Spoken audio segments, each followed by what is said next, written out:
Nanay, ano tatanong sa kanila? Meron po pa kayong Bible.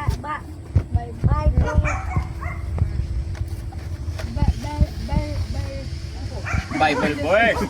Oh. Bakit po? Para saan po 'yon? Ay, kung anong bibilin niyo po. Yun po ang pambayad. Ay, ganon? Okay, meron. No? Kailangan. Mamaya maraming Bible verse kailangan nito. Ubusin ni Daddy Frankie Nanay, tinda. kung mga Bible verse nila, pambayan. Ano ko anong bibig nila? Nanay Carmen, bakit Bible verse ang bayad sa pag may bibili? At saka test paper po na examination sa school. Hmm. Kung nakamagkanis po kayo ng college ka na rin siya. Nanay Carmen, masasabi ko lang po, Bible verse is ang paggawa ng mabuti sa kapwa, kailanman hindi magbubuti ng masama. Diba? Okay. So, bibili ako ng Milo. Isa lang. Same pa kami ng binili ni Daddy Frankie. Titimpla ako mamaya eh.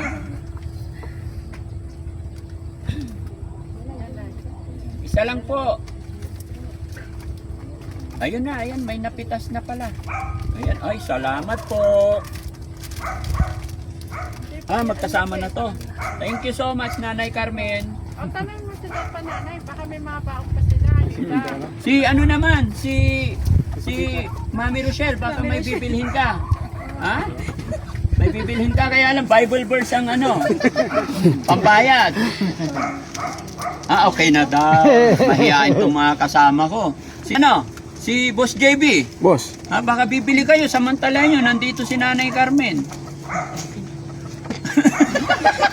Ayaw po yung bumili. Parang parang napakahirap bumili dito, Hindi pwedeng bumili yung hindi nananampalataya. Kaya kayo, lakasan nyo pa yung kapit kay God kasi talagang napaka-importante po yan, mga kababayan, di ba? At napakaganda yung naisip ni Nanay Carmen na ganito kasi talagang mapapaisip ka nga naman, di ba? Which is ito yung kung sasariwain natin yung mga sinauna, hindi po importante yung pera. Ang pinaka-importante, yung kabutihang nagagawa natin, yung pananampalataya natin kay God. Dahil sabi nila, dumating tayo dito sa mundong ibabaw na walang wala. Kaya aalis din tayo na walang madadala. Lahat kung ano man meron dito sa mundong ibabaw, kasangkapan lang po yan. Pagdating natin sa langit, kung ano yung maganda mong nagawa dito sa mundong ibabaw, yun ang tatanungin ni God. Diba?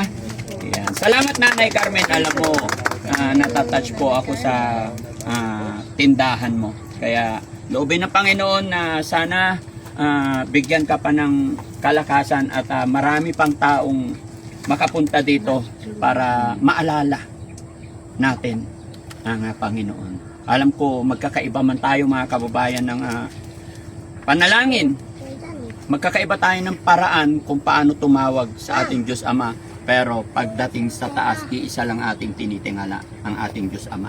No? Maraming salamat po. Ayan. Lalong-lalo na kay Sir Tekram, salamat at nakarating kami dito. Kami po yan, thank you Daddy Frankie. Ayan, salamat. Siyempre kay Ma'am MJ din, salamat. Thank you so much po. Okay.